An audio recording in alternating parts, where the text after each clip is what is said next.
Okay, great. Look, you're going to be running the show today because I'm not going to be able to keep you two under control. That is also true. Yeah, Just admit defeat straight away is the easiest I'm way. admitting defeat. Look, it's fine. The purpose of this episode is to make sure that the podcast does not get cancelled, and B, to answer some of your questions that My many questions. You've got many questions, sweetheart, and I love it. And I just thought, you know what, it'd be an amazing episode considering Anita, who's one of our closest friends, you know, you're always like side messaging her. Or first scanner as well. You did our first person as well. to see the baby. Yes. Yeah, I know. Yes, you were. Oh my gosh. I know. And I took the first family photo. You did. Yeah. But you both had your doctor faces on. Yeah. So we were doing the scan and you both were like, you know, that like glassy-eyed look where you're like, everything is fine. And I was like, Anita, tell me there are not twins. And you were like, oh, no, there's just one. I was like, so there is a heartbeat? You were both like,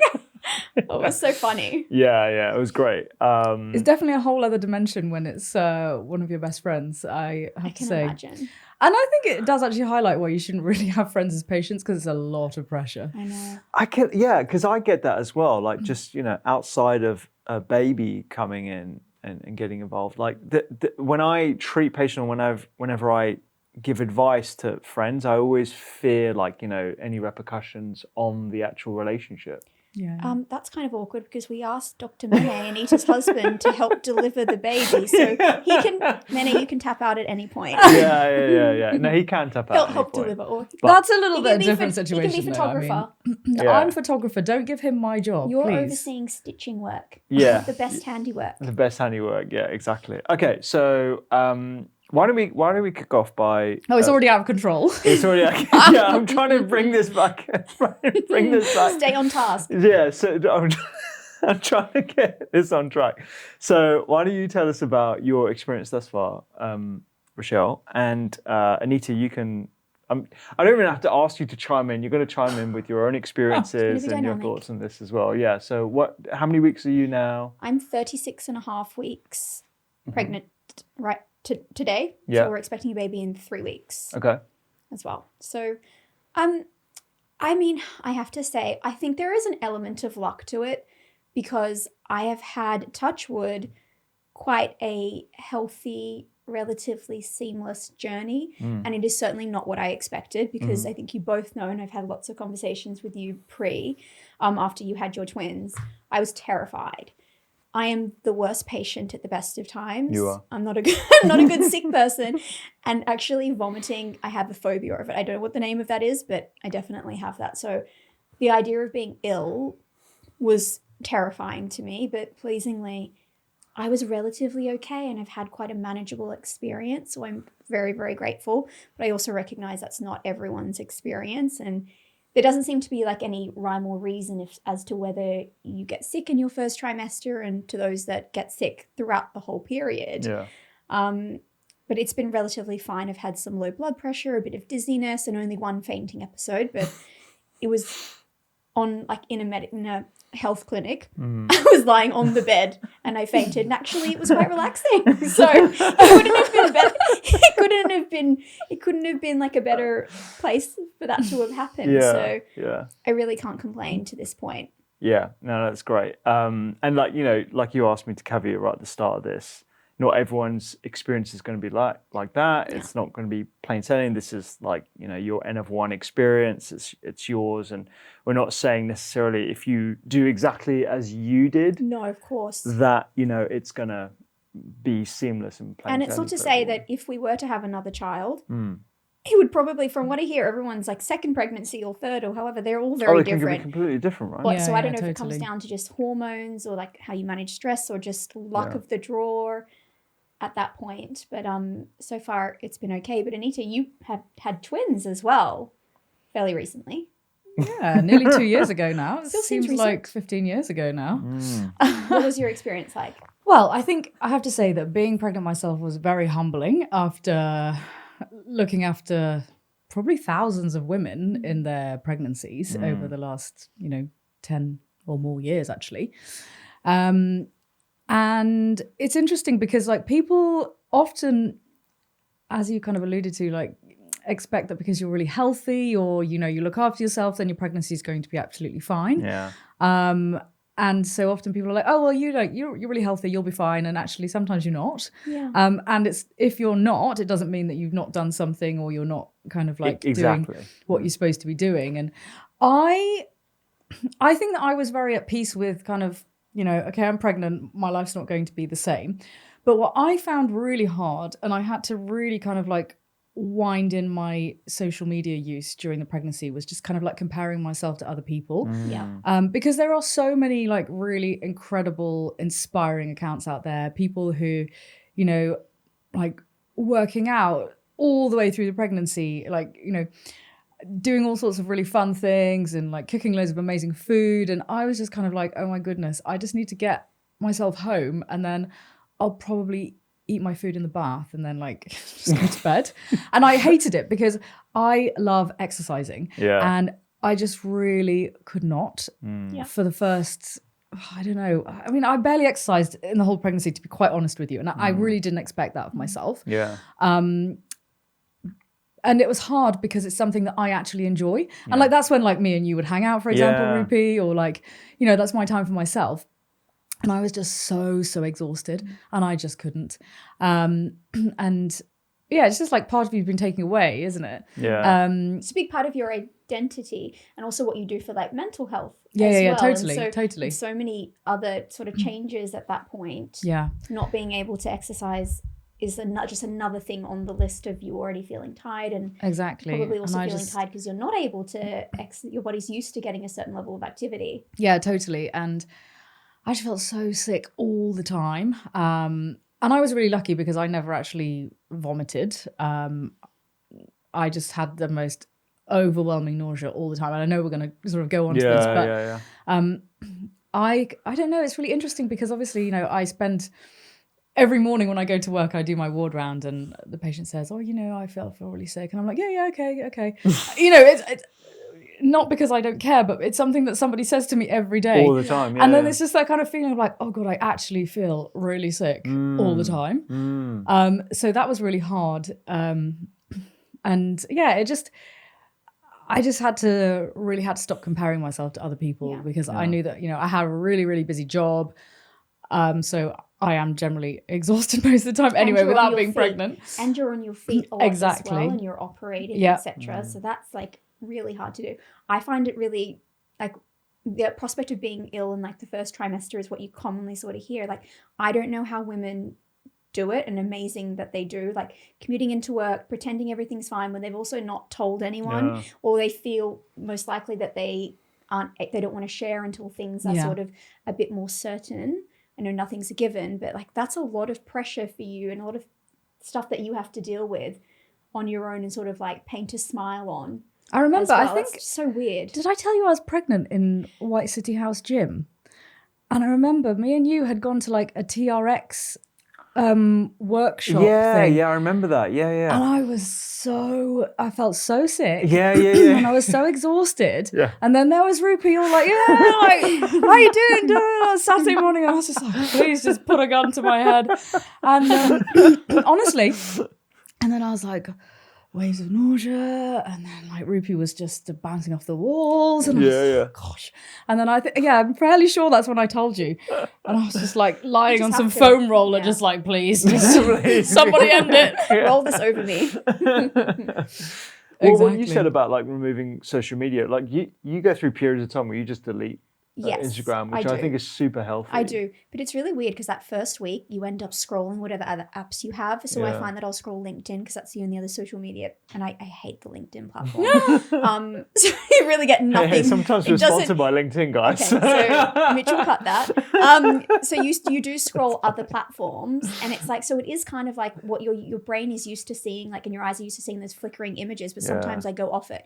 However, I didn't really during this pregnancy. I have gone off now. But I didn't. But that comparison point, I mean, that's dangerous in every respect as well. It's not just pregnancy related. Like, it's not good for your mental health. And when you're pregnant, you're dealing with like all these life changes, etc. You don't need anything added to make you're already a bit vulnerable. Yeah, exactly. Anyway. And I remember there was someone else who was pregnant with twins, literally like 10 days different from me. And she would like post pictures of her belly, and I was just like, kind of like, I don't know, like why the heck was I bothered about like what size my belly was compared to hers? But I was like, oh, is it the same? I don't know. What do I look like? And you know, just all those kind of things. That. And yeah, I've noticed the comparing of like the size and like what, like you're not supposed to, like you don't look like them in the beginning. So why would you look like them? Why would you look like them during? Exactly. Yeah. As well. I'm glad you talked about that comparison point, because both of you exercise very regularly, you know, eat super healthily. You've both got quite demanding jobs, although Anita, I think, probably takes I would the... give that to Anita. It's not a competition, guys. It's not a competition, when hands down you win the competition. But yeah, like, you know, your sort of baseline was similar in some regards. Yeah. But, you know, Rochelle has exercised throughout her entire pregnancy. And like, she often shocks people in the gym when she turns around and she's like, and they're like, whoa. I did pull something in my back about 10 days ago, and I haven't been able to walk properly since. So that is my fault, not pregnancy related, but that's user error. But you know, to your point, I can only imagine. I was really worried about not being able to exercise, because for me, for my mental health, it's very important that I'm moving. So I'm so thankful that I have been able to. But you know, you also have to just listen to your body, and at that point, and you also were having twins, so it's sort of double the strain and the impact too. If you don't feel up to it, or you're not well rested, I know this is a big thing that you focus on, Rupi. If you're not well rested, you're going to injure yourself. It's actually counterproductive. And so all you needed to do at that point was survive. And also your job is so intense that that is exercise as well. Yeah. It definitely was a survival thing. Yeah. You always have to do it safely and like be signed off. Yeah. To exercise in the way you want to. You've got tons of notes. I've seen your iPad there. It's full of some questions. So I'm surprised it's just notes and not an Excel spreadsheet. Oh, I know. Yeah, considering Rochelle, she is no topics Excel and spreadsheet. I think I needed it. Yeah. So my question. So we talked a little bit about nausea, and obviously you found that to be very difficult, and that is like what you hear from the majority of women. Is it luck that some people get sick and some people don't get sick? Is there anything behind it? What can you do to manage it? Because I've read some stuff, but I don't know. I'm not going to tell you where. Doesn't sound like you at all. It's just Google. It's just Googling. Yeah. And like obviously at that point, especially like before I was pregnant, even when we just found out, I was like, okay, I have to like strategize this. I need to work out what can I do. And like I was the psycho who bought like vomit bags and put them in all of my handbags. Oh wow, I love it. In case I was sick on the tube, like what would I do? Like that yeah, would be I know. the worst. True. Like that was actually a morbid fear of that made Rochelle. me She feel was like, better, what if I'm sick on the central line and like, you know, no one's helping me and like I don't physically look pregnant, so people think I'm like on a bender from the night before. People are quite awful on the tube, I have to say. One of the things I was most surprised about was other women on the tube. Oh my gosh. I remember once being actually I'd been to your hen party. Yeah. I was coming home. It was like a heat wave. That's right. And I was very heavily pregnant. And I wanted to sit down. And then I saw this other woman and she was there with like 3 kids. So I was like, so I think you know what I feel like right now. And she looked at me and then she just looked away. And I could tell she felt guilty. But I was just like, yes, you enjoy your seat there. And I will just stand. The women are the worst. Yeah, I know. I find this going into work she said every this day. all the time. Yeah. I get this, but it's I didn't also, believe her. But you know what? Like, and I didn't want to wear the badge. I understand the badge exists for a reason. Oh, people so just in the ignore end, it though. I bought the badge. I didn't in have case one, but like I was wearing a jacket or it. something and it wasn't as. And you know, obviously it's like very PC. You know, people don't want to be like, oh, assume you're pregnant, but. I bought the badge. The badge makes no difference. People do not give you their seats. And everyone averts their eyes. The women are just as bad as the men. The women are worse. And also, like, at one point, I remember being on the central line, which is not very pleasant at the best of times. It was sort of during summer. And we'd stopped in between stations. And I was standing right in front of a guy who was looking on his phone. And I was getting one of my dizzy spells. And I was like, oh, my God, I'm just going to have to sit on his lap. Oh, my God, I would have loved that. No, I was thinking about this for about 5 minutes whilst it was like, what do you think that's weird? Could I get away with this? Do I say, I'm sorry, I'm pregnant. Do you mind if I just sit on your lap for a bit? Like, that doesn't make him I was move, like, then. what am I going to do? And in the end, I like deliberated for about 7 minutes. So I was like, I'm really sorry, I'm pregnant. Do you mind if I sit down? He was like, oh, no, of course. Oh, like I didn't notice. But people are need really to be fixated on their better. phone, I have to say. Yeah, They yeah. You are. can You imagine see like when you're they just avert- in their you own see world when and they they avert genuinely their don't see eyes. it. You see know? when they avert their She did tell me eyes. about that story. I was like, sweetheart, you shouldn't have deliberated for that long. You I should have know, but I just asked. didn't want to be that. It's also a bit awkward, but I am the first person that if I see someone who is clearly pregnant, I will ask whoever's around to give them their seat. But like, I don't know, I felt weird doing it for myself. Yeah, I know what Yeah. you mean. Yeah. You won't ask them politely though. Pardon? Would you ask them No, I was politely? like, Would do you mind please giving this lady your seat? Because she's clearly pregnant. Yeah. Clearly is the word where you know that I'm, yeah. Yeah. You're Needs to be- insinuating that they should have done it anyway. Mm, So anyway, back to exactly. nausea. So nausea. Just a quick one. If you want to learn the 5 ingredients that I think are fantastic for inflammation that you should be getting into your diet every week, then download this PDF right now. It's in the link down there, and I'll send you my 5 ingredients for inflammation. Do we know why some people have it, why some people get it worse than others and for longer periods? And is there anything that women can do to sort of manage it? Yeah. So no one really knows why some people get more nausea than others. I think everyone will get a little bit, but some people it will be manageable. Some people it's manageable with medication. Some people, they suffer all the way through the pregnancy and never really manage to get on top of it. There's something called hyperemesis gravidarum, which is excessive nausea and vomiting. People can often lose a lot of weight in the pregnancy in very rare circumstances. And I have seen this. People actually need to have what we call TPN, so total parenteral nutrition, which is where you're basically fed through a drip in order to actually maintain any kind of nutrition. And so one of the factors that we do know is associated with nausea and vomiting is higher levels of HCG. So that's human chorionic gonadotrophin. It's the hormone that you test for on a home pregnancy test. Mm-hmm. And so, people say if you have higher levels, you're more likely to get nausea and vomiting. But I mean, I've seen patients with very rarely, in the hundreds of thousands, millions, with things like a molar pregnancy. That's a pregnancy where the genetics of the pregnancy are not right with the egg. And so you have very, very high levels of HCG, and those people aren't always vomiting. And then on the other hand, people who are having, a healthy pregnancy have, they can't get out of bed in the morning because they're vomiting so much. So it's not just simply, kind of like HCG, a dose related thing. There's obviously more to it. And I've never really found a reason why some people get it and some people don't. Yeah. Calling it morning sickness is interesting because I think everybody knows it's way more than just the morning. No one says it lasts for the morning. That would be pleasant. Absolutely.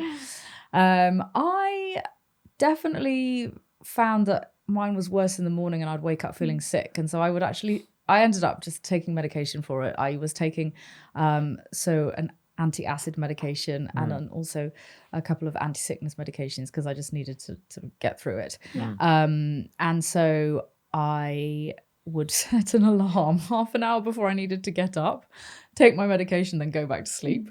And many had made me this little pill box. You get those like days of the week pill boxes. So I had one every morning. I just open it up, knock them back, and then go back to sleep. Yeah. And it was the only way I could get up in the morning. Though. Yeah.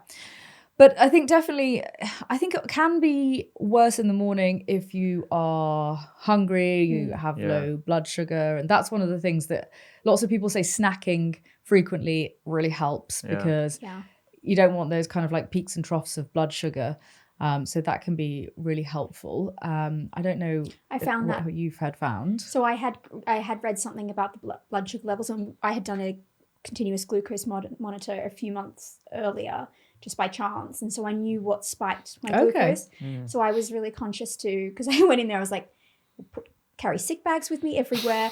In all of my handbags, I had snack bags of protein. Rupi's laughing. She's not lying. No, they're still in my bag. I still have the I sick still bag find in my handbag. random like little I've never bags used of it, thank gosh. walnuts and stuff like in the car. But and... I found protein snacks really helped, and so I would have like seeded crackers, nuts, edamame, and all that. And I found that really helped sort of, I guess, satiate me in between meals, and obviously having to adjust meal sizes. Like I got to a point, at first I was like, okay, I'll introduce more snacks. And then I was like, I am so full. And now I feel sick from eating more. This is not sustainable. So I started splitting my breakfast and my lunch into 2 meals. And actually, I think just having less in your stomach and like being able to digest that, and then having exactly. Not like overloading your stomach and your gut. And I think, I mean, having really high fat snacks can make it worse, because if you eat a very fatty meal, it sort of delays the emptying of the stomach, and that can make you feel more sick.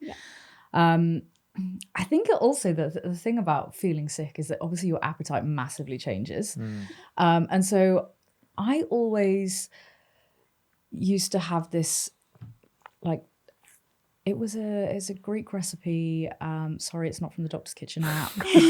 Yet. Hit like and subscribe. But it's a lemon beef stew. It's a Greek recipe. And it was my absolute favorite. And it absolutely turns my stomach now, because when I was, when I felt really nauseous in pregnancy, I remember trying to eat it once, and I just it's a beautiful recipe, but I've never ever had it since then. Sad. Yeah, I know. And so I think just certain foods will really turn you off, and then certain things you just really want to eat. So like people always talk about pregnancy cravings as well. Did you have any, Anita? Well, I wouldn't say it was particularly a craving. It was just, again, this like survival game that I was playing with myself. Got to play it. But honestly, if people claim they didn't know I was pregnant in the first few weeks, I mean, I don't know what they thought I was doing. But I used to literally go to work, and by 8 o'clock in the morning, I was like hoovering down salt and vinegar Walker's baked crisps in the like back corridor in the theatre. Anita. And then if I hadn't had a prawn mayo sandwich by 10:30, good God. That is super specific. Yeah, I know. Prawn exactly. Did you ever put the chips in the, crisps? effort. Did you ever put the crisps in the sandwich? Because that would be good. I can Too see much how that would effort. You work. don't want to lose your prawns on the floor. And No, also you I don't was want like that. kind of like hoovering it down in the corridor and like just, when I could. Yeah. But yeah, I just, honestly, the amount of money I must have spent on prawn sandwiches. That is But- wild. One of the things that I found really difficult was that obviously like, you know that you're pregnant and you're like, okay, I've got to do everything to try and look after myself and my baby. And this is the thing, like people hear about, oh, you should eat this, you should eat that. And everyone, when you're pregnant, everybody does the best that they can in that situation. So if people are hearing like, oh, this person's eating that and I feel bad because, I've not had like 30 superfoods today, then, it's just what you could stomach, right? You're doing the best that you can for you and your baby. And whatever you can keep down Exactly. at that point. Because I guess keeping anything down, even because like a lot of people say in the first trimester or however long, they can only stomach white carbs. If that's all you can keep down, keep it, like that's great. Eat that, because not having anything in your stomach is going to be worse for you and baby. Absolutely. As well. And there's lots of like old wives' tales like, oh, you need to eat like ginger biscuits or like, so many different, everyone's got their different foods, but I just always generally tell people little snacky things. Yeah. Carbs, salty carbs. Like when you're hungover, salty carbs work. Yeah, so like crackers with a bit of salt on or something, and protein. or like the like salted popcorn. Protein, but whatever you can handle. And I mean, I also really went off coffee. You guys know that I'm the biggest caffeine hound in the world. I literally cannot function if I haven't had one within like half an hour of opening one eye, and I just didn't want caffeine, and it made me feel a lot worse. Really? Yeah. So I had a similar experience with coffee, because I'm the same. Like within half an hour of waking, I must have a coffee in my hand, and Rupi won't let me use the coffee machine because he's so precious about it. I'm very precious about the And coffee so he has machine. to make the coffee. Like if I press the coffee machine on and he hears it, he's like, Rochelle, step away from the coffee machine. But I found in the first trimester, it was making me feel nauseous. And I had a little bit of nausea, but it was the manageable type. but it was making me nauseous on an empty stomach. So I would literally sit there with a handful of walnuts before Rupi would give me the coffee, and I'd eat them, and then that sort of made it like go down Yeah. a bit better. But I also, the year before, had swapped, and this wasn't because I was planning to get pregnant or anything, but I had swapped my second coffee for a matcha just so I could sleep better. And I feel that I actually sort of do better with the matcha. Yeah. And I've been able to, because I guess like, how did you manage the coffee withdrawal too? Because that's something that you love. Well, I just had so much nausea. I didn't. Yeah. I've been through that before because when I went on my honeymoon to the Maldives, I decided to, influenced by Rupi. By my coffee fast. My fast. coffee I fast every decided to day. stop Life is drinking too coffee. short. And then, do you know what happened though? Many told me, if you turn into a BTCH, I'm gonna kill Rupi. And then I was getting really bad headaches, and I was like secretly drinking Coke from the minibar. I didn't want to tell him because I didn't want to get Rupi in trouble. And then I was like taking paracetamol because I had such a bad headache. And then I went snorkeling, and then one day, it was really. It was really rough in the sea that day. We went snorkeling, and then I vomited when I was swimming because it was so rough. And then I had a terrible headache as well, and I got back and I thought, forget it, I'm having Have coffee. a coffee. Exactly. Yeah. But no, I just didn't. I didn't get any coffee withdrawal when I was pregnant because I probably Which is just good. felt so. I mean, that would have been grim in cruel. other ways. You wouldn't have been able to distinguish what is what at that point. You're getting hit by everything. I mean, so many people have issues with caffeine withdrawal, and I mean, clearly that was one of the most extreme. I never forget. I had a patient. This is when I was working in A&E in Australia. We had a patient we admitted her overnight, and I can't remember the exact reason, but she was in for a neurological complaint, and she was in the next day and during morning round, and she was just complaining of this really bad headache. And I remember I asked, we were on a ward round with a consultant, and we couldn't figure out exactly why she had this headache. They were thinking about doing a lumbar puncture, et cetera, et cetera. And I remember just asking her, like, do you drink much coffee? It turns out she drinks like 6 double espressos a day. Get that woman a patch. Yeah, exactly. Yeah. She hadn't had any coffee because we kept her nil by mouth and stuff. So I never forget that. And it's powerful, those headaches. There's power that can be really, really bad. Yeah, definitely. But going back to nausea, so reel us in. We've established, I'm going to reel you guys in. We've established that ECG may be associated, or high levels may be associated with nausea, but as Anita rightly pointed out with the mode of pregnancy example, it's not a clear-cut association. There are some other things in the literature that I looked at.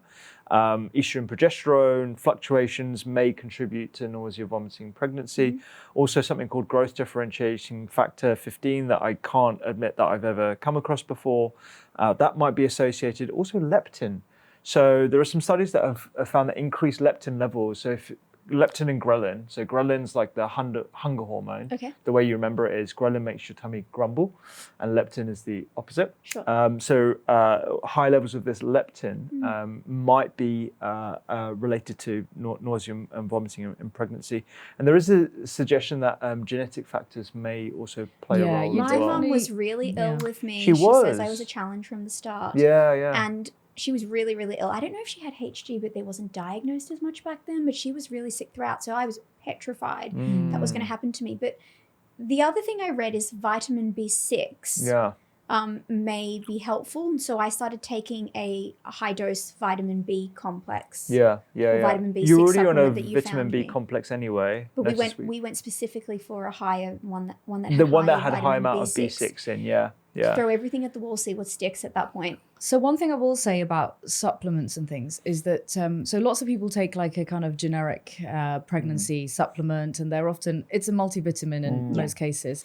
So the most important thing to have in pregnancy is folic acid for the first 12 weeks.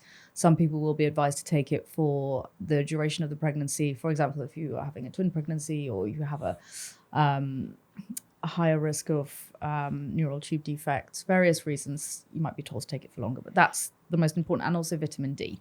Yes. Lots of pregnancy supplements have iron in, okay? And so iron can be incredibly constipating, okay? Yeah. And so you mentioned about the hormone progesterone. Now, progesterone slows down the gut, so is one of the reasons why you get super constipated in pregnancy. Prunes. If you're constipated, then you will often feel more sick. So all of these Yeah. things kind of play into it. So one thing that can be useful is to, if you're feeling really sick, maybe look at your pregnancy vitamin, just thinking of like small tangible things that are actually useful, and maybe taking the nutrients that you need and any extra ones that you want or also need as individual supplements. Okay. And so, I always tell people just go to like the pharmacy and get the really kind of like basic ones, because they're all, if you're going to be taking lots of them, you just want something cheap that's actually really going to get those nutrients in. You don't have to have anything super fancy, but often you maybe don't necessarily need extra iron, and that is one of the things that does make people feel really sick. That's a really good That's point. really interesting. I didn't know you were only supposed to take prenatal, those tablets, for 3 months. I'm still taking mine. And I'm pretty sure on the back of it, they tell you to take it also whilst you're nursing as well. There are some nursing supplements. Yeah, No, exactly. this one said it was like a prenatal. I just followed the instructions on the pack. You're a great consumer. Well done. You are. When I remember which medication to take, Anita.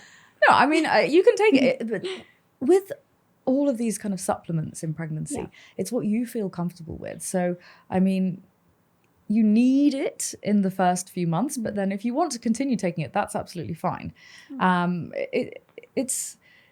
They're pretty harmless. Those harmless, prenatal supplements. Yeah. I mean, if you're not going to utilize it in your body, you'll just pee it out. Yeah. And rarely any of those will accumulate. So I don't think you've got to worry about that.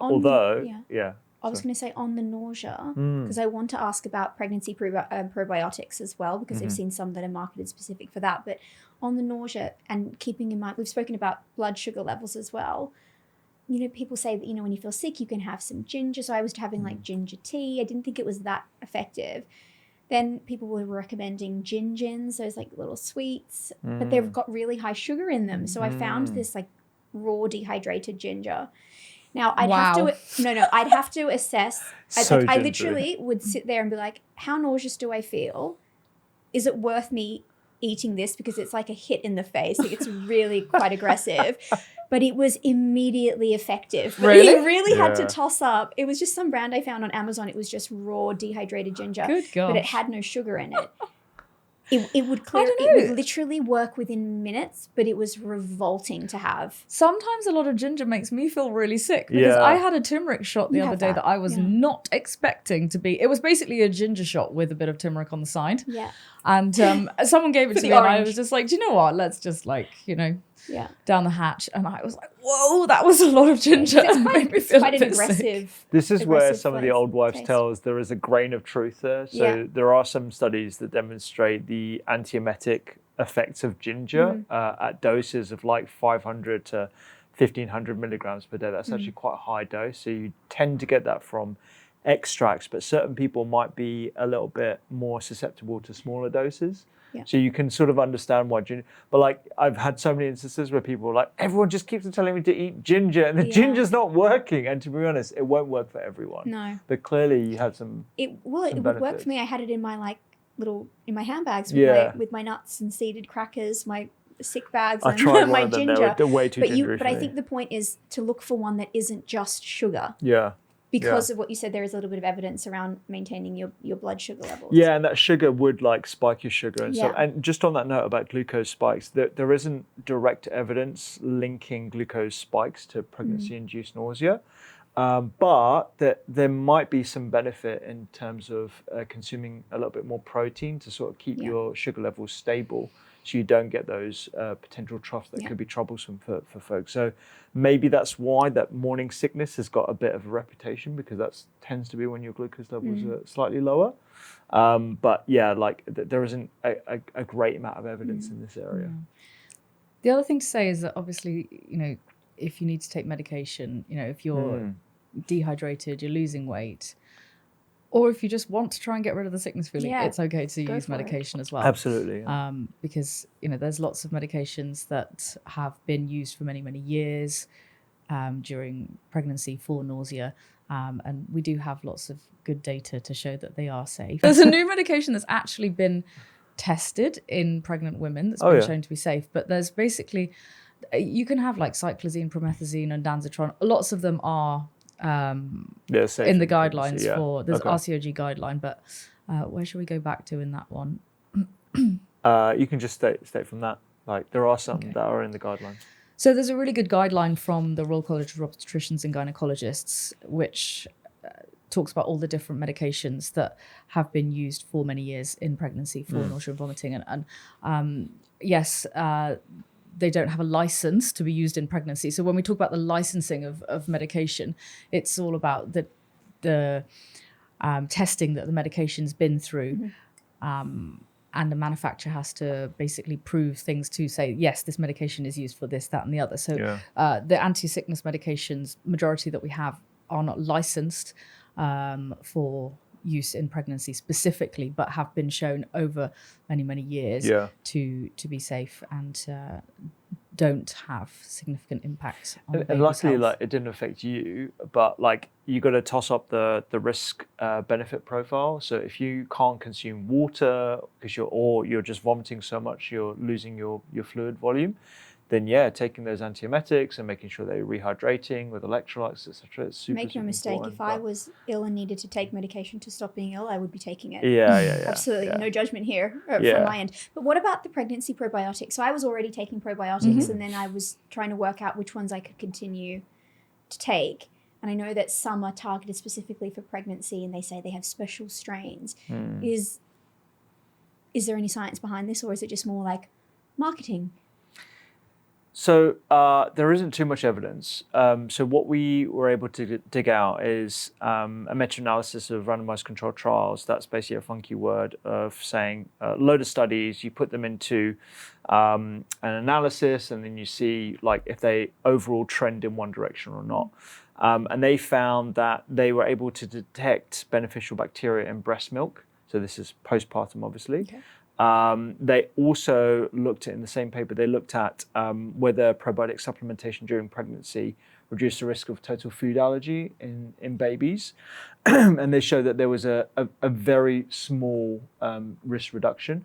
But again, like there's not many of these studies, and they tend to use the same probiotic strains because they're easy to create. And ultimately, whatever you put into these studies is, you're very limited in looking at these particular strains. And overall, that many studies don't really show benefit or harm. So I would say it really depends on you. If you feel like it makes you feel better, then there's no harm in taking it. But I wouldn't be sold on the benefits unless I've missed something.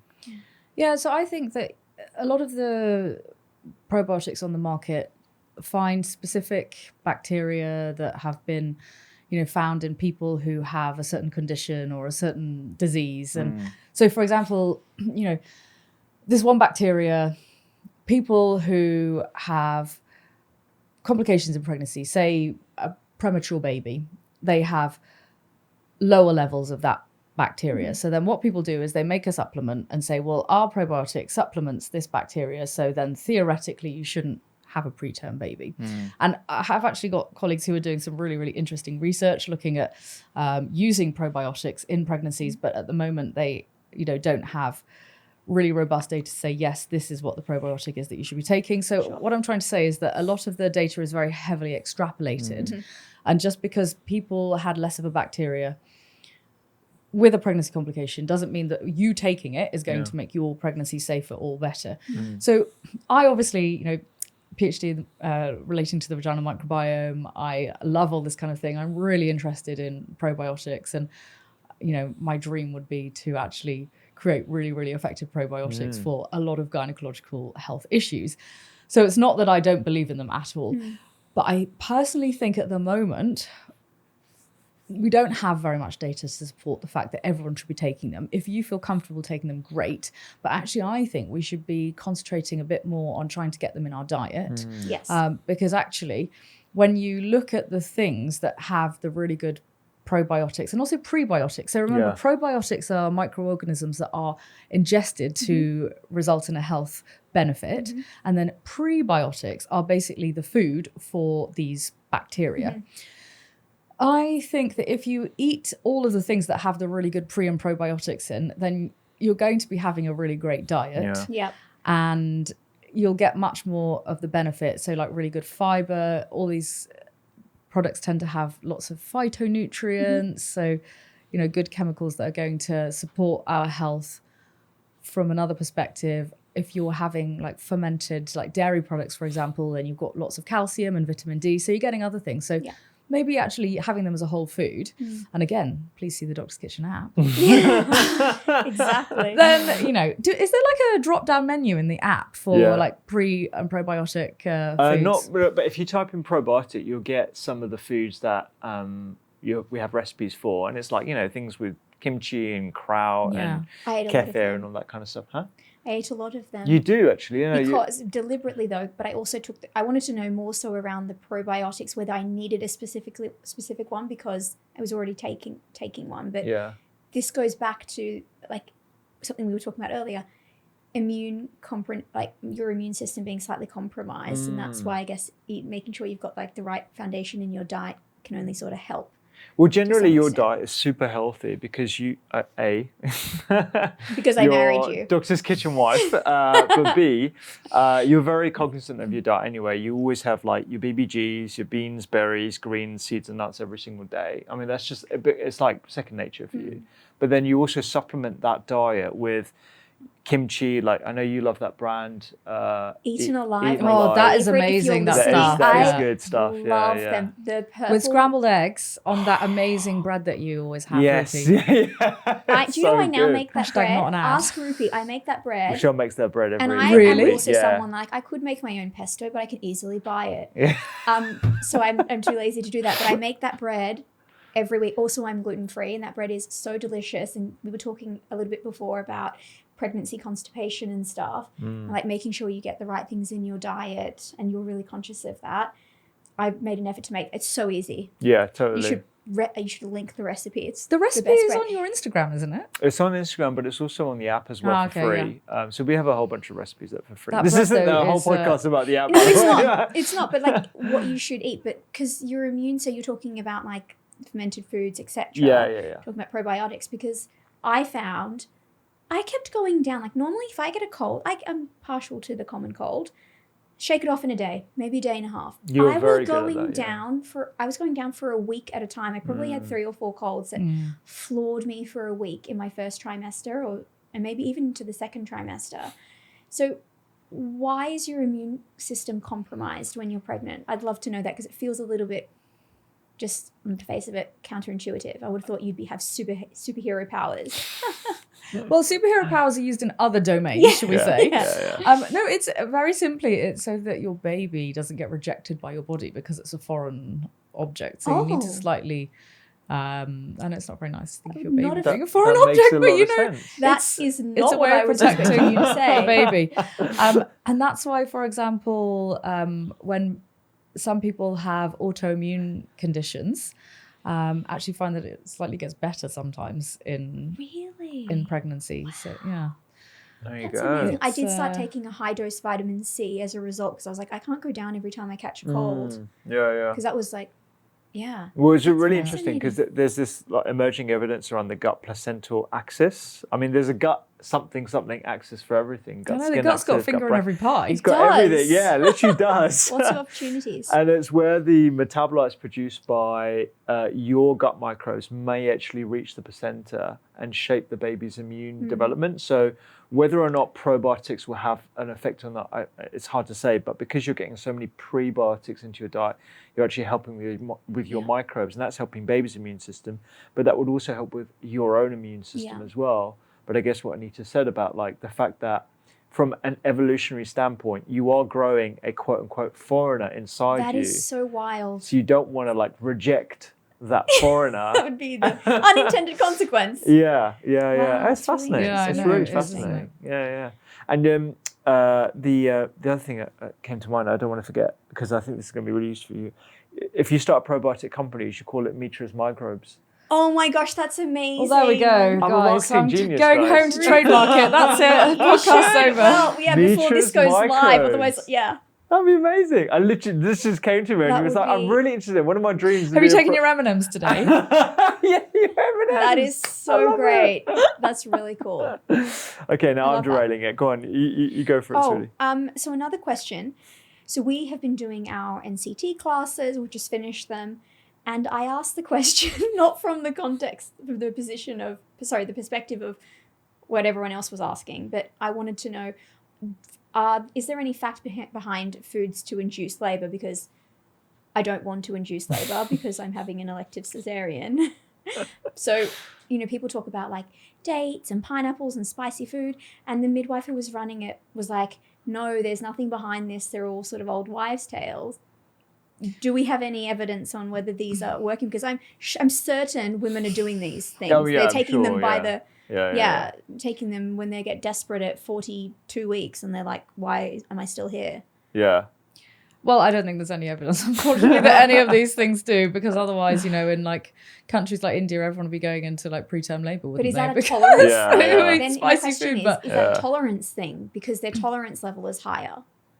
Oh. That's what No, I asked you don't- earlier like, today. I don't really think there's any evidence that they are able to activate any of the pathways that stimulate Okay. labor process. Yeah. And if they did, I mean, it'd be great because we could just send everyone to the doctor's kitchen and Yeah. The yeah. have spicy, to you be could have a spicy inducing everyone. section, a spicy food section. So the two things that commonly we get asked about are dates and pineapple. I don't know. I don't know if you come across pineapple before, but in dates there was actually an RCT, a randomized controlled trial, published in the Journal of Obstetrics and Gynaecology in 2017. And dates were apparently found to help labour by reducing the need for labour-inducing drugs like oxytocin, but they did not start labour earlier. So the authors concluded that they were safe in late pregnancy. You don't have to worry about like your medjool date. And medjool dates I love. If they're you so stuff them with like walnuts, a bit of dark chocolate Sorry, on top. stuff them with Nutella and then come back to me. So good. You're giving me quite a to-do list, kid. I know, yeah. No, I mean, look, I don't think that. Yeah, it's difficult. If people want to eat it, that's great. I don't know if maybe eating loads of dates just like helps you like stop being constipated. Yeah. Makes the baby's head come down more. I don't know. Yeah. That's actually a very good point. Yeah, probably it's a good constipation tool. But exactly, because also I think like we talked a lot about like what to eat at the beginning when you're feeling nauseous and stuff, but like I remember from when I went into this third trimester, your digestive system, obviously it's slower, but also there's less room because all your organs are so exactly. squished, and like I can't eat as much as I could previously. Yeah. Totally. I think I actually lost weight when I was pregnant because I just couldn't eat.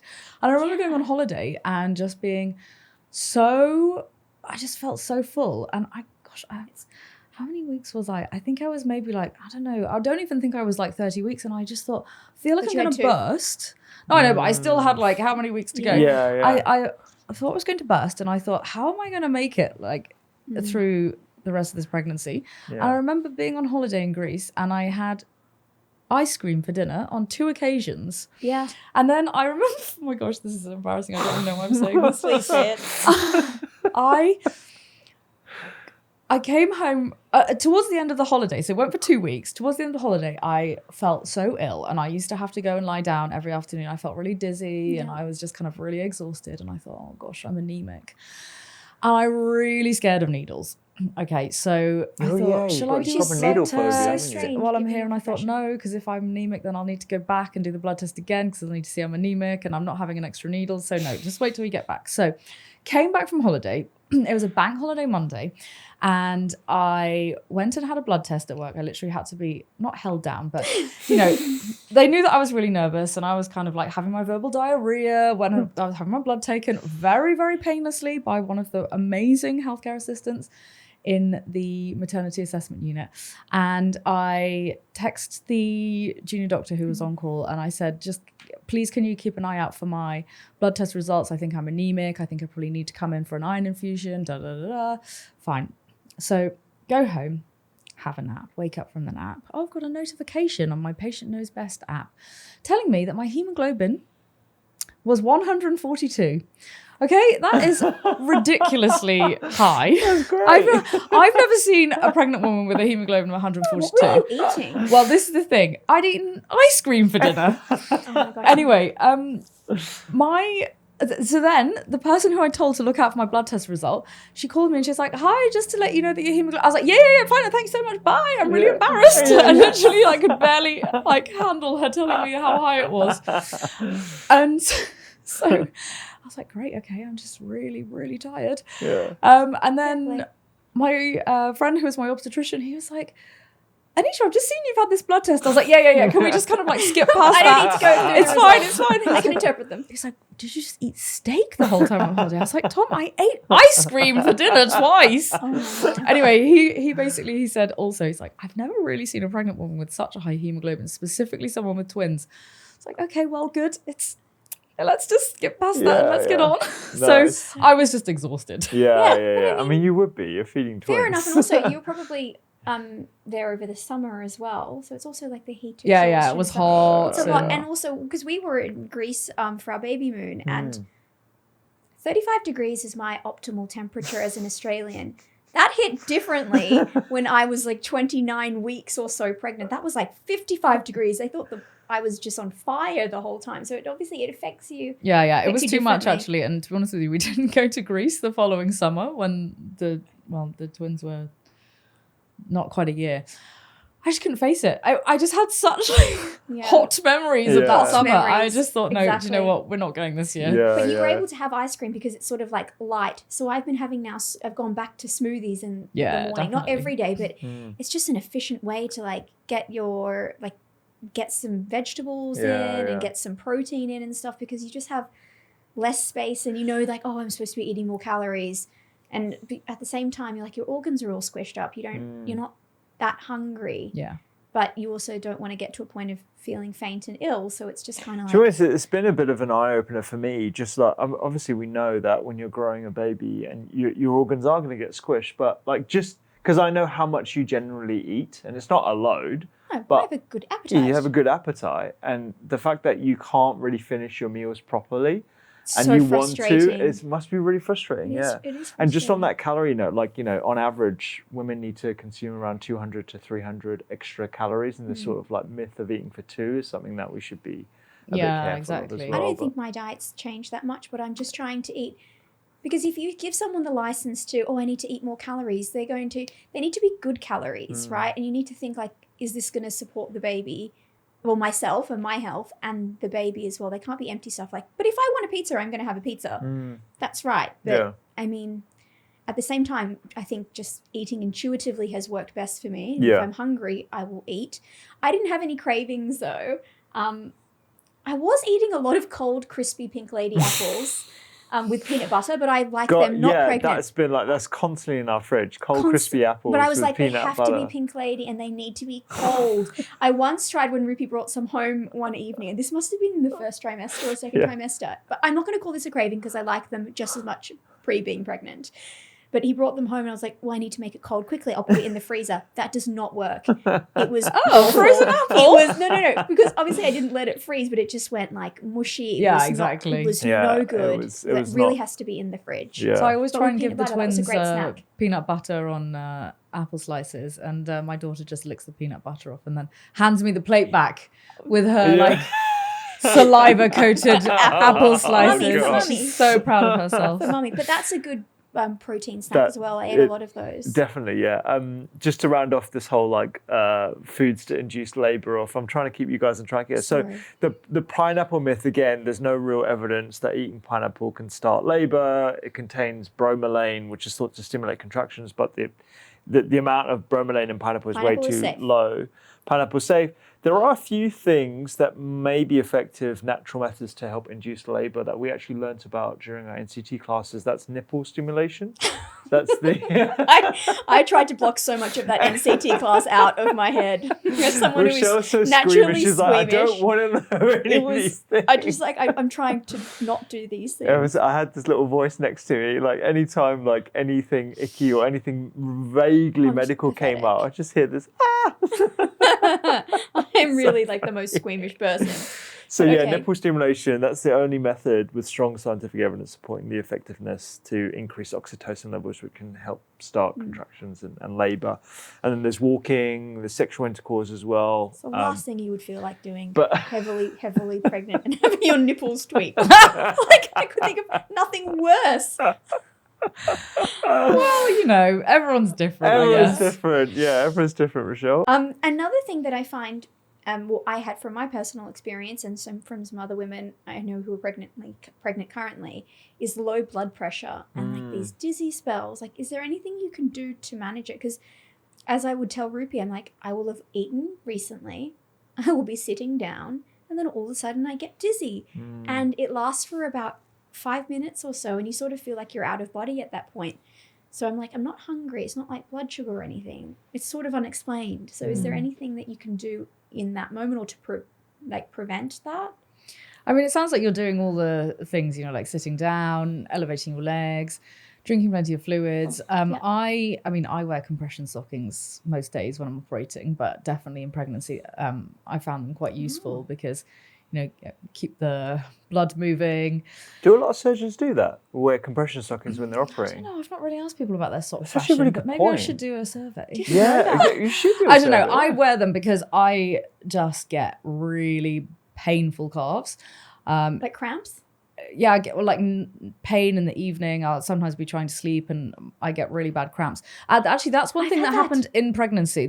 I'm just talking about generally now Yeah, in life. yeah. But when I was pregnant, I started taking a magnesium supplement because I was getting really bad leg cramps Interesting. at night. And that helped. Yeah, definitely. But yeah, I think that it's a really difficult one because it happens for a good reason, because there's lots of changes that happen with your heart and with your blood vessels in order to make sure that the baby gets plenty of blood. So your blood pressure will naturally drop in pregnancy. Okay. And there's lots of changes that happen even just in the first few weeks that really change about your heart and how your blood flows around the body, because you need to drop the blood pressure so that the blood can go to, you know, make sure it goes to the baby and make sure it's flowing around nicely.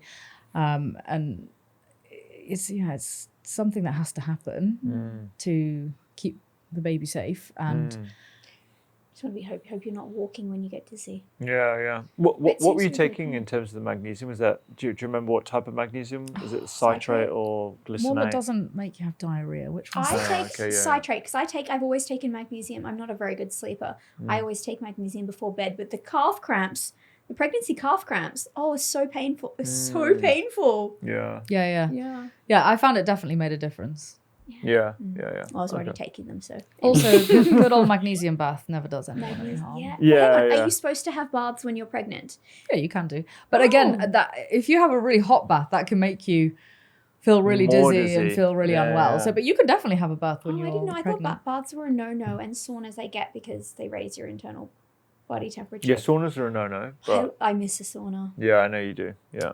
The other thing I had a question around, and what to eat postpartum. So obviously, like, people will tell you, we learned a lot about this in the NCT classes, about how your hormones are like fluctuating and they're completely different to after you have a baby and they have to like settle and it can take up to 2 years or whatever. What can you eat then? And I'm sure every different cultures will have specific things that they do. What can you eat to sort of like manage as best as you can? Not like hack the system. I don't think you can hack that, but make it as smooth a transition, or like what can you do to help So, I mean, afterwards? apart from like the maternal diet being generally healthy, and this is what is frustratingly vague about all the advice, it's like, you know, making sure you get fruits and vegetables, nuts and seeds, omega-3 sources are super important. Protein, I think, is probably one of the biggest things that people need to concern themselves with, particularly if they're on plant-based or vegetarian diets. Yeah. So your protein requirements do increase during pregnancy, and especially if you're breastfeeding postpartum as well. And so your requirements are anywhere between 1.6 and 1.8 grams per kilogram. So if you weigh 50 kilograms, then you're looking to get at least 75 grams of protein plus. And if you think about like a typical sort of 100-gram piece of chicken breast, that's got roughly 25 grams in. So that's 3 chicken breasts every single day. That's quite a lot. I mean, you don't need to get it purely from chicken breasts, obviously. Yeah. I'd recommend you get it from a variety of different sources like tofu, tempeh, edamame, hemp seeds. These are all great sources, peanut butter. But protein's super important because protein is basically the building block of everything. Your hormones, your enzymes. It's got obviously the structural component, your muscles. So that's super important to make sure you're getting first. And then everything around it, like the probiotic-rich foods, your dark green leafy vegetables, your BBGs. It's not really different to pre-pregnancy. Not really. Then. I wouldn't say so. I was just curious because the hormones, obviously, like, if there was anything else that you needed to do. The increase in calories is definitely where you want to be more focused postpartum if you're breastfeeding as well.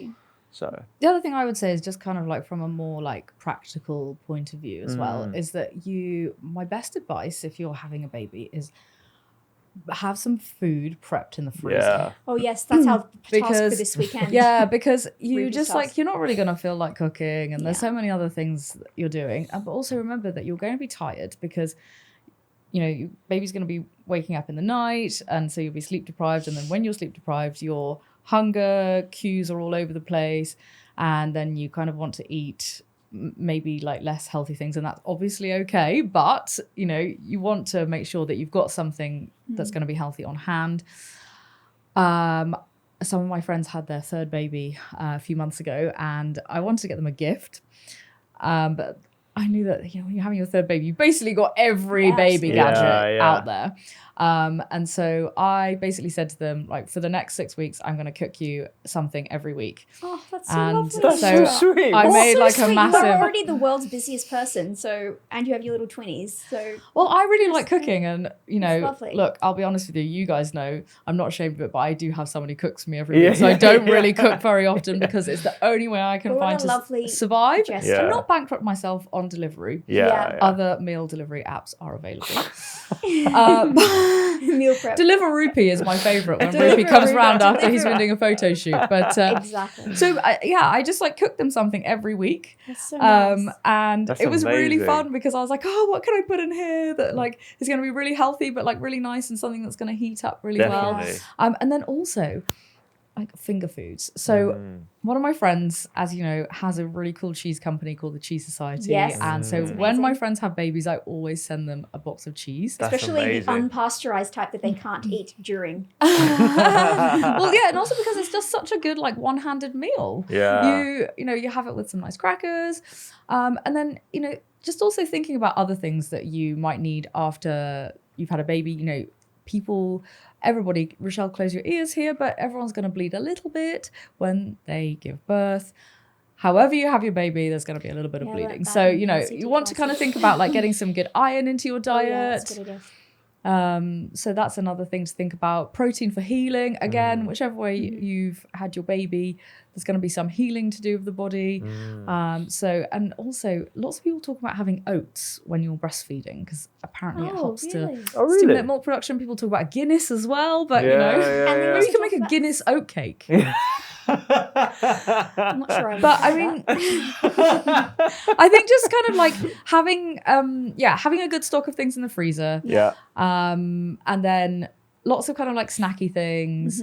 Really good, just because when you're sleep deprived, you just my go-to is a Kit Kat, and you don't want to be having Kit Kats all day. But if you have no Kit Kats in the house, you're already winning. So you have like your snacks to hand. Are there any like spices or anything? So Anita's mentioned oats. What about like spices, other sort of like things? Because people talk about like lactation cookies and all those for those that are breastfeeding. So we'll do another episode where we go a bit deeper into lactation cookies and what the evidence around that is. I think that might be in some way related to oats because oats have these particular type of plant chemicals that might be beneficial for that. And then there's flax, and then there's a couple of other sort of like isoflavones and stuff. And lignans, that's one of the other things. That's why you have a lot of these cookies with flaxseed in. But we'll have to look into the evidence around that. I think some of the important things like Anita was talking about were iron sources. So yes, you can get that from animal-based proteins, but you can also get it from dark green leafy vegetables if you eat enough, particularly with vitamin C sources, that increases iron absorption. And then things like beans and legumes. These are good sources of iron, particularly if you're plant-based as well. And also, sorry, but you don't want to get constipated after your baby's Oh, born. definitely not. After your You don't want to get constipated Actually, after talk you about have that. or a... during or afterwards. You Well, don't I want- mean, never you really. never really. Who wants to be No, constipated? no Let's be one wants honest. to be But no, so everyone always talks about the first poo after They having do. a baby. I've heard this already. People have told me. Ruby's If laughing. you've- He knows the story. If you've had a vaginal birth, if you've had a cesarean birth, whatever you've had, you don't want to be constipated. And so if you get sent home with laxatives, please just take them. Okay. The ones that we commonly give people to go home with are ones that you dissolve in water, and some people say they taste really disgusting. So I personally dissolve them in a little bit of squash, and it just helps them go down a little bit easier. But also there is lots of data looking at having caffeinated drinks. So having a tea or a coffee helps to help your bowels to move. Which obviously you're probably going to want when you've got a new baby. Yeah. But also chewing gum. So chewing gum is saw my... this on Instagram. Is my... Did you see it on my Instagram? No. Maybe not. I saw it on some. No, she's That's like, the incorrect my- answer, Rochelle. No, but after having surgery, actually chewing gum helps your bowel to move. And so I really recommend... It is your secret weapon in your hospital bag. Always take some chewing gum. What is that? Is that just because like you're stimulating the gastric juices when you're chewing? Anita, I was meant to ask you about this.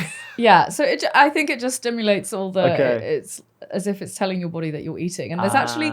So certainly in gynae surgery, there are actually scientific studies that have been published in journals looking at using chewing gum and reducing the amount of pain and reducing the amount of time to first opening your bowels. Oh, wow. I have to say, I'm not sure I've checked recently looking at after having a baby, but if someone's not done it, then let's just do the study and get it out there. So funny. We just packed our really hospital funny. bag, and I had a very comprehensive list. It did not have chewing gum on it, but I did see someone post like a reel on this, and it was like, my husband's a obstetrician, and this is the one thing that he says you should have. Like, it's one of those like clickbaity videos that I clicked on because I was like, oh, what do I need? Well, there you go. Good to know that it works. It works. The other thing I was going to ask around water retention. Why do you retain more water? I know there is something about needing to hydrate more when you're pregnant.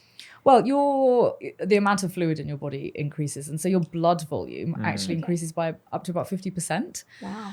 And so I remember when I was pregnant, everyone's like, "Oh, you're glowing," and you're like, "Well, I feel like shit." It's just my makeup. But I do look back at photos of myself, and I'm like, "Wow, I look like I've got like amazing lip filler." And I think it is just the amount of fluid in your body just really increases, and you look really glowy, and like your skin's really plump. And it's just because like one of the things that your body does is holds on to water, because you need to increase your blood volume when you're pregnant to, supply the baby, and also in case you bleed a little bit. Don't want to freak you out, Rochelle, but that's one of the reasons why. I don't think it's just really hit me yet. The stalk's coming anyway. I don't know what you're talking about. Yeah. We've got a few weeks. Yeah. We've got a few weeks. Yeah. No, they're all my questions. I think you answered them really, really well in this. Did you want to ask about baby brain? Not that I think you've got baby brain at all. In fact, I think Rochelle's got the opposite. Like she's been probably more focused and more like diligent than anyone. She wakes up in the middle of the night thinking about tasks. I do. It's really annoying. No, Rupi. I felt it when it was like second trimester. There was like 3 weeks where I was like, oh my God, I have developed baby brain. And I thought this was a joke. Like I couldn't get my sentences out. I think I recovered from it a little bit. I only forget some things now. Like sometimes I forget to pay for parking. Ruby will get a fine. He's not happy about that. But I felt it for like 3 weeks. It came on hard. What is the science behind it? Because I know there was I'm not going to tell you my source, but I saw that there is a recent study on how your brain composition changes during pregnancy and how long it takes to get back to its pre-pregnancy state. What can you tell me about that? Well, I feel like I'm in an interview now. The podcastee becomes a podcaster. Yeah, I mean, there's been lots of really interesting studies looking at the changes in the brain during pregnancy, and lots of them are using MRI, so it's a way of having a really in-depth look at the brain. And so the the recent study that you're talking about is pretty interesting. It was published in Nature Neuroscience, and it's one patient, and they did, I think it was like 20-something MRI scans from before pregnancy up until about 2 years after the baby was born, looking at all the changes that go on. And there's like huge dramatic changes in the brain. And actually what they showed was that there wasn't really any area of the brain that remained untouched, because your whole brain is changing. And it's really interesting what you were saying about you woke up in the night and you're like planning things and stuff. And actually so many people say that they, particularly towards the end of the pregnancy, this like insomnia happens because you're just always awake, always thinking about things. You're in planning mode. And I think it's kind of like, we always talk about like nesting mode, and everyone makes it sound like this really cozy thing of like, you're just like, washing blankets and like folding like baby grows and frantic. stuff. But, like, exactly. I think the nesting phase is this like frantic thing where you're like, have I done this? Have I done that? I need to do this. I need to do that, because your brain is changing, because it knows that what you're going to have to do over the next, I don't even want to say a few months. It's like, well, my mum's still sorting me out 39 years down the line. It's, your brain just has to function in a completely different way. And, there's been really interesting studies that look at the way that your brain reacts when your baby cries and someone else's baby cries. And I know some people like can't handle the idea of a baby crying, but I think, well, particularly because, I hear babies crying all the time at work, it doesn't really affect me in quite the same way. But when my child cries, you have this like visceral reaction. And, for example, like last night, one of the twins, he was like kind of crying in his sleep. I think he wasn't really very well. And I literally couldn't do anything else. Like I had all this work to do on my laptop, and I was just kind of sat there like, because he was just like crying on and off, and like, not enough to like need to go in and like give him a cuddle or anything like that. But, I just couldn't do anything else. Whereas if that was someone else's baby, you just kind of like hear crying in the background. And it is because your brain has been programmed to react. And it's fascinating. But yeah, I mean, that kind of like concept of baby brain, I think it's always kind of like this sort of like disparaging thing about women. It's like, you've got baby brain. But it is because your body is reprogramming to take on a completely different role. That's essentially why. There's so many really fascinating studies, but essentially I think that the kind of overarching summary is that your brain is just reprogramming itself for a completely new job. And it's really interesting because it shows how sort of malleable the human brain is, that it can react to all these completely different changes that are going on in your body. Yeah, it's incredible. I remember coming across that paper as well, and like they suggested it is this fine tuning that you're preparing your brain to be more sensitive to a baby's needs, a baby's cries, and all that kind of stuff. And just actually, like, we've known each other for so many years now, and Rochelle's known you pre and post baby, and seeing your maternal side come out, not that you weren't compassionate before or anything like that, but seeing your maternal side come out is like a completely different facet to your personality. That's like wonderful to watch bloom. And it's, I can see it. It's the evolutionary explanation behind these fluctuations in hormones that could have literal changes to your brain is it's crazy, fascinating. Yeah. Great. All right. There we go. Well, sweetheart, I think that was great. I think you're a very good podcaster. I am so surprised I got an invitation in the first place. I almost fell off my chair. I got an email invite. An email? How formal? No, it was a calendar we email invite. each other all the time. It's a diary management thing. It's a Rupi invites you to the Doctor's Kitchen podcast. I just remember I would see the day. I was thinking about this last night when I was having a shower, because I was kind of like planning in my head, like, what am I doing tomorrow? Da, da, da. And I just remember thinking of those times in lockdown when Rupi would be doing like cook-alongs with DJ Bedalia, and you would be like texting on this like WhatsApp group we had with some friends, like, should I go in the kitchen? And because you were like this like hidden facet of his life at that time. I was banished. And now here you are. There you go. Will I get invited back? Here you are. One guest on the podcast. We will see. We'll do an We'll see what audience the poll. reaction Will I is get like. an invite back? Yeah, I don't know, sweetheart. We'll leave it up to the audience. No, I'm sure Well, you're I'll very volunteer to pleasant. babysit for the next postpartum episode. Oh, thank you. Well, Thank you. I'd like to. I think we should do. I think you should do a postpartum one on food. Like that's just so interesting. Yeah, if you're up for it, that is. You know, Oh, yeah. we'll I'm see. just We'll gonna see ask what you- the experience is I like just have first. questions. I don't know. Yeah. No, that's great. I think But, this like, is what really different, what different cultures do, right? Yeah. Because yeah, like yeah. I remember we had lunch with Rupi's parents or dinner with Rupi's parents, and Rupi's dad was like, "Ghee, mothers, women have a lot of ghee," and we sort of just like That's brushed literally it the off. first We thing were you like, said. they're always trying to push ghee, and then I was googling something, and I was like, "Your dad's right." He was saying that the women in the village ate a lot of ghee because it has does something for like for breastfeeding. It sort of like stimulates or like your supply or something, and so they're obviously doing it based on years and years of Well, I mean, tradition. the Occam's razor, the simplistic sort of answer to that is because women need more calories in general, Okay. and you know, when you're living in the village, you know you've got a limited supply of But you have food ghee. and protein, but you Yeah, but you have but ghee. no. But I read it on I can I imagine. don't know if it was a reputable source. Maybe. It's been Lad really Bible. But it wasn't Lad Bible. It wasn't Lad Bible, but they were talking about different things like flaxseed and stuff, and they did mention ghee. Yeah. So it's No, I obviously think it's very interesting, like what different cultures, cultures do, and for sure. yeah. I think it's really interesting just finding out what Rochelle reads on the internet, and then she poses the questions to me. I'm like, you know what, sweetie, if you're reading that kind of stuff, everyone else is reading that as 100%. well. Well, Like, lots of exactly. people. That's the read reason it I as read the well. Daily Mail. I need to know what my patients are reading about. Let's be honest. No other Just reason here to at give you- all. give you, what people want to know. And ask Okay. what people wanna Well, know. I hope this is very educational for you, Oh, we're still recording. and I appreciate Are you we? coming down. I Yeah, no, didn't we know that. I are. thought We we'd are. we'd stopped. We can stop now if you like. Yeah.